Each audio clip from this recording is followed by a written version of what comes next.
Hello guys!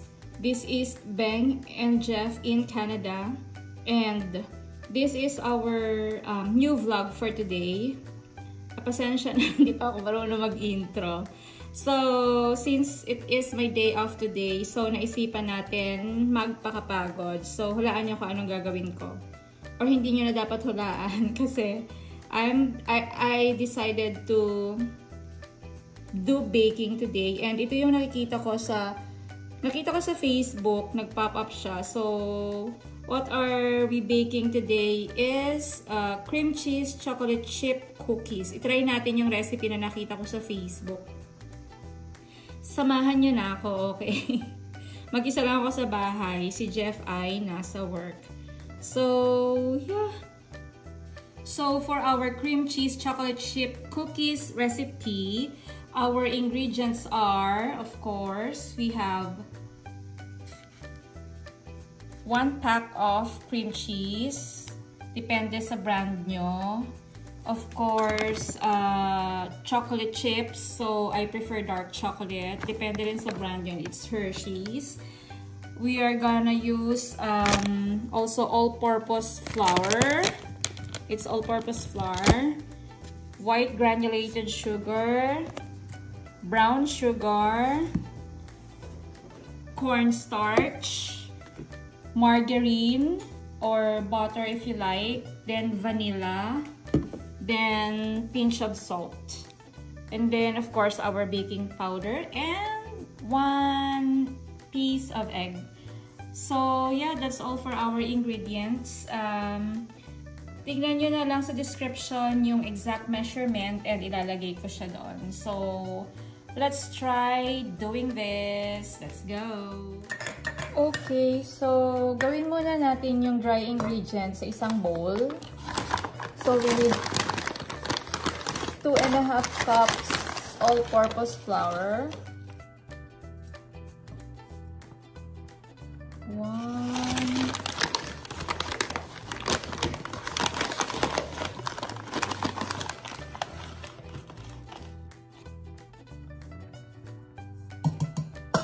2 cups, and gawin natin dalawang 1/4 para yun na yung half na. Wala akong half cup na measurement na wala siya.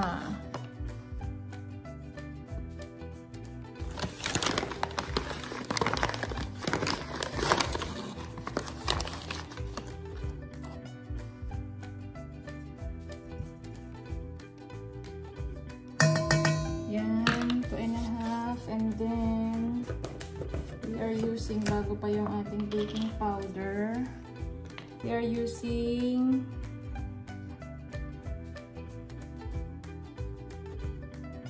baliktad 1 teaspoon. Sa baking talaga, nasabi dun sa recipe, 1 teaspoon baking powder, and then half teaspoon of salt. Dito ko susukatin sa may sink ha. Kasi baka sumobra malaglag siya dun sa ano. Yan. Half teaspoon salt. And then 2 teaspoon of cornstarch. Oh my. Pag baking talaga makalat. 1, 2. Pagpagin ko lang.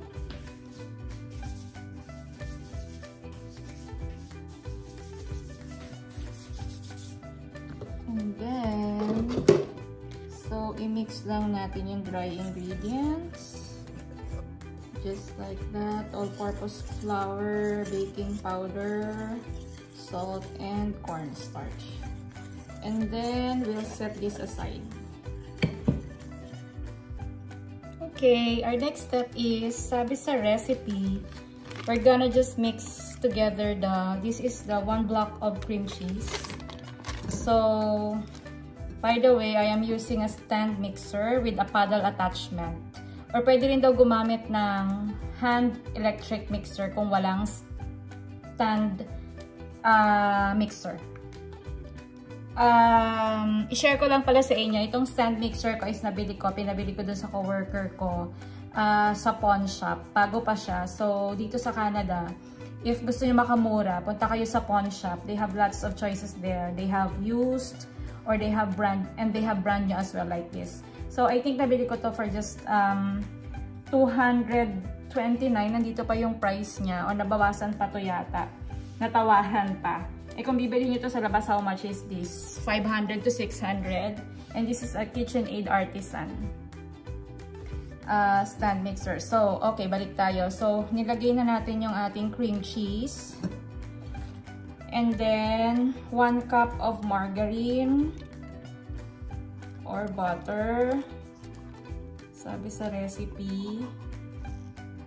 Yan. Saidin lang natin para hindi sayang. Oops. There you go. And then, we are adding 3/4 cup of packed brown sugar. Pag sinabing packed, kailangan mas, ano siya, ang tawag doon, masinsin or fully packed sa cup, hindi siya loose. So, yan. And then, we are also using 3/4 cup of white granulated sugar. Yan, ilagay lang daw siya. And then, sabi sa recipe, we're just gonna mix it using the paddle attachment for 5 minutes. And we just don't mix it. It needs to be light and fluffy yung magiging itsura niya. So, tingnan natin kung ano mangyayari. So, hindi pa ako masyadong sanay gumamit. Yan, make sure na lock siya. And then, ibaba na natin yung paddle natin. And then, hindi ko pa pala siya na isasaksak. Hindi pa talaga sanay mag-vlog. Wait lang pa. Isasaksak natin siya. Ayan, inayos pa talaga si camera. And then sabi yung speed is medium to high for 5 minutes. Ayan. So, eto sa kabila yung kanyang. Ang sabi is medium to high speed. Tingnan natin. So, maybe mga 4 or 5.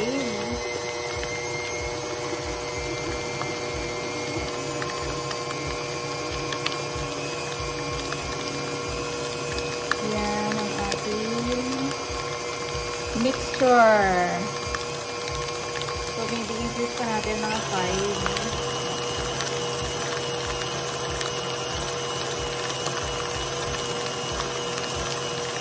Hindi ko na orasan. Right now is 5:53 PM. So, mga 5:53 And then, sabi, in between, pwede natin ilagay yung vanilla and egg. 1 piece of egg.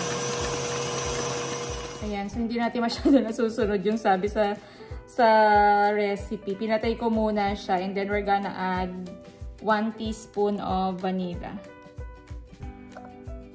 There. 1 teaspoon of vanilla. And our one lonely egg. Ang nag-iisang egg. Hindi pa siya masyadong crack. Ayan, baka makasama pa si shells. Oh. And then, i-mix ulit natin siya ng medium to high daw.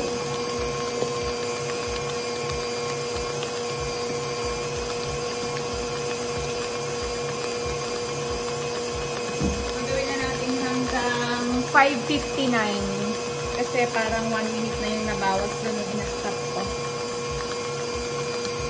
So, balikan natin siya guys later. Ayan guys, so ito na yung pa 5 minutes niya. So parang medyo fluffy na siya, no?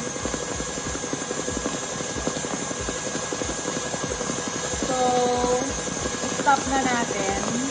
And sabi, saka natin unti-unting ilagay yung minix natin kanina na dry ingredients.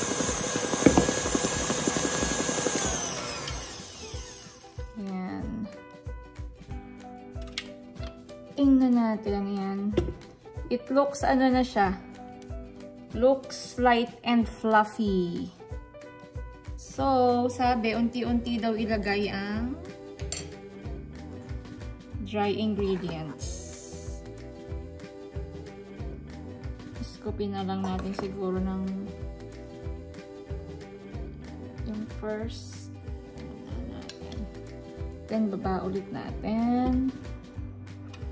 I think this time medium na lang ang steam.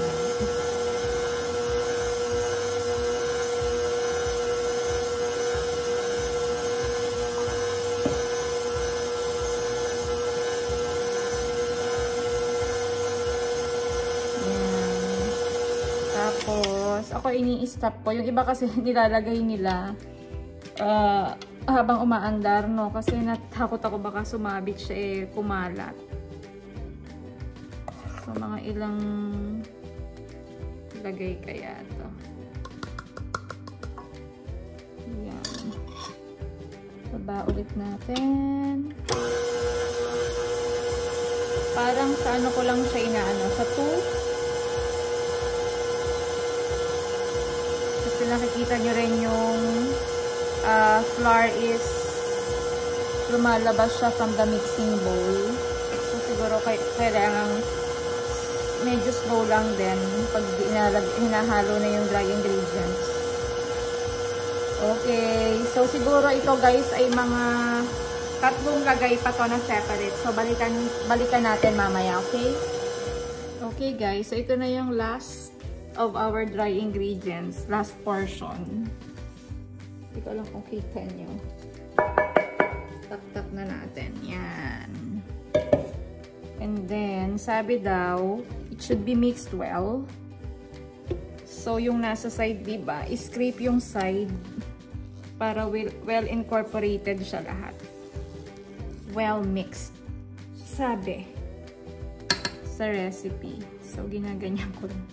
Sayang kasi yung nadikit sa spatula. Diba? Yan. So, baba ulit natin and make sure na it is mixed. Well.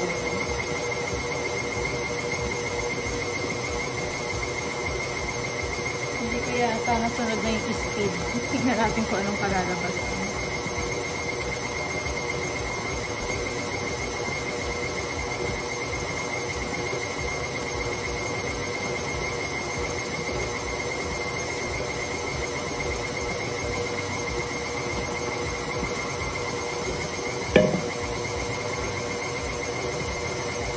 So, balikan natin later. Ayan guys, napasobra na yata yung pag-mix ko. So, bunutin muna natin just to be safe. And then, iyan, parang ganyan na yung magiging consistency niya. Tapos, scrape na lang natin yung butter from our paddle attachment. Dati hate na hate ko, alam nyo, mag-bake. Kasi ang dating gamit ko pa is yung hand mixer.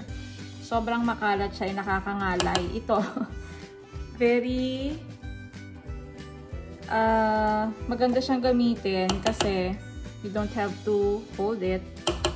So, habang iniiwan mo siya dyan, lagyan mo lang siya ng timer and you can do other things, diba? Plus, hindi pa nakakangalay sa shoulder at sa kamay. So, ayan. So, i-incorporate na natin yung ating chocolate chips. Balikan ko kayo. Okay, so for this recipe, ang sabi, 2 cups of chocolate chips daw ang ilalagay. Parang ang dami, no? Pero, it depends sa inyo. Kung gusto nyo mas decadent siya, mas marami. So, I have here 1 cup.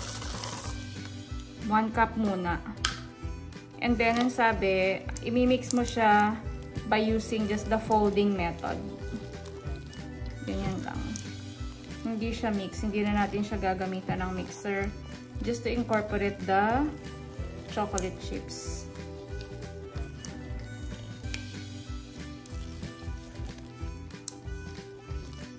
Yan. So, para mas decadent pa siya, mas chocolatey. Tama ba? Decadent. Spell decadent. Ayan. So, this is the second cup of our dark chocolate chips. Ayan siya. Our Chip-Its by Hershey's. Lagay pa natin. Wow, ang dami. Very generous sa chocolate chip. Yun ang mahirap mag-fold kasi may resistance na siya yung pinaka-dough niya, yung butter niya. Yan.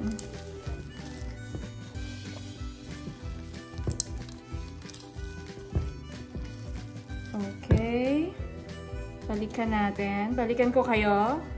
So, ito na yung mixed cookie butter natin. Nilagyan ko na siya. Kinover ko ng cling wrap kasi according to the recipe, kailangan daw natin siyang i-refrigerate for 2 hours or more or even 3 to 5 days para mas masarap. Ang explanation behind the refrigerating is, or explanation behind pagpapa-refrigerate ng cookies is para pag binake daw siya, hindi siya masyadong maging flat at maging manipis. So, right now, the time is 6:19. So, maybe after 2 hours, 3 hours, saka natin siya imo-mold and then ilalagay sa baking pan, okay? Now, let's put it in the fridge. Ayan ang laman ng ating fridge. Yan ang ating cookie. Let it there. Let it sit there for 2.5 hours. See you later. Cream cheese cookie. So, habang naka-refrigerate si cookie butter, magdi-dinner muna tayo. Balikan natin siya. Hello guys, I'm back. So, time check, it's 8:58 p.m. So, more than 2.5 hours na yung ating cookie butter sa fridge. So, let's check and get our cookie dough.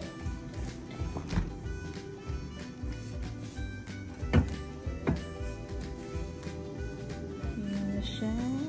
And pin-prepare na ako dito na tray, baking tray na nilagyan ko lang ng parchment paper. Okay, so kailangan na natin siyang i-mold into balls. So before natin siya i-mold into balls, i-set na natin ang ating oven. So bake for 350. Start. Okay, so gagamit tayo ng ice cream scoop just to make sure na pare-pareho yung size ng ating cookie para daw even din yung pagkakaluto. So, ayan na siya. We'll just scoop this size. Parang hindi pa rin siya masyadong ano. Ayan. Parang hindi pa rin siya masyadong. Parang ang lambot niya.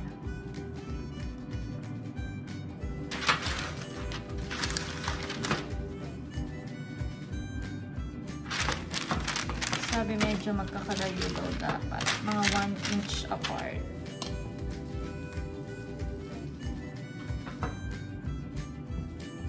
Ano natin ito? Yan. Parang kahit maging successful kaya ito. Parang kahit if-in-reach ko siya ay parang ayan. Pare-pareho ba siya ng size?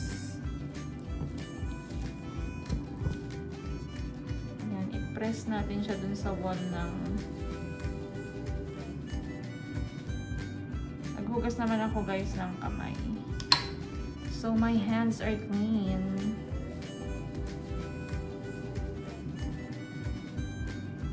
Successful kaya. Pare-pareho pa siya ng size. Parang mas maraming chocolate.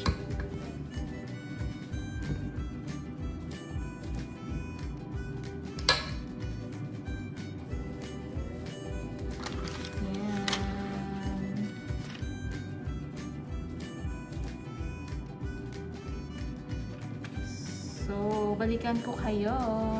Okay guys, so yung first batch natin, nakagawa tayo ng 12 pieces. So, ready na yung ating oven.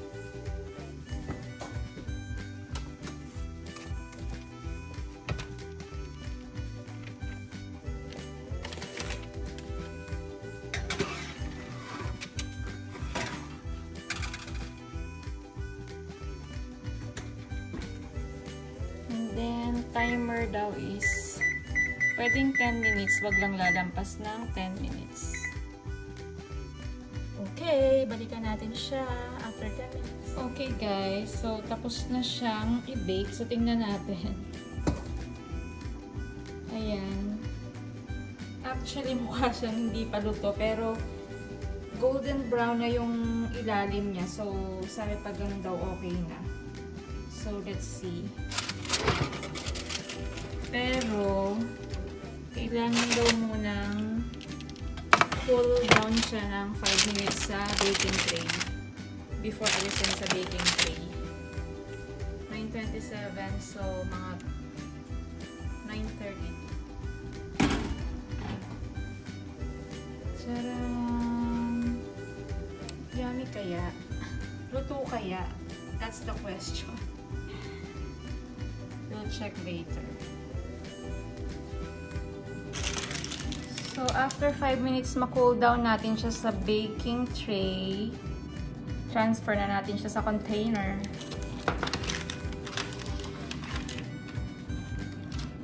Kaya lang, yung ilalim, parang medyo burnt.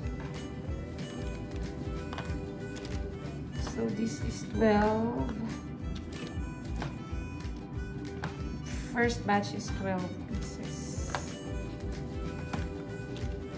So, i-check pala natin kung anong itsura at kung anong lasa niya. Tcharan! Hindi nag-melt yung chocolate.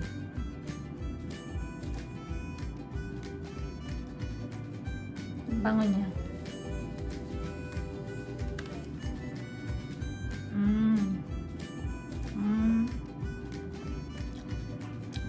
Honest review, hindi siya masyadong matamis. Ang nagpatamis na lang halos, parang may konting tamis yung dark chocolate.